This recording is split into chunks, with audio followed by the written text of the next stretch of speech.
I'm Lolita Baldor. I'm the national security correspondent for the Associated Press. A lot of military commanders for the United States got a lot of experience doing ground combat in highly dense urban areas during the Iraq War and in Syria. And they're sharing a lot of those lessons with the Israelis, from Secretary Lloyd Austin on down to a whole slew of military commanders. Marine Lieutenant General Jim Glynn, who also spent a lot of time in these dense urban areas as a Marine. He was in Fallujah, Iraq.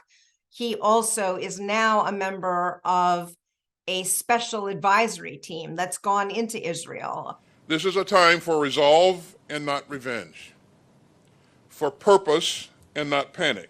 So try to take the emotion out of it and not react quickly just to get revenge, and instead to take a bit more time, plan, get your troops in the right places, get your weapons in the right places so that you can do this in the best possible way.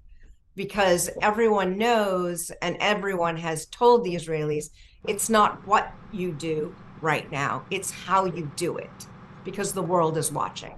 A key thing is how to minimize civilian deaths.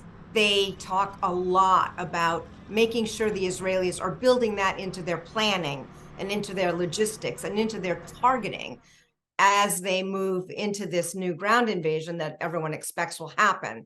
The US did a lot of that early on in Iraq and also in Syria, where they spent at times weeks and months trying to ferret out all of the insurgents from the Islamic State group in those areas.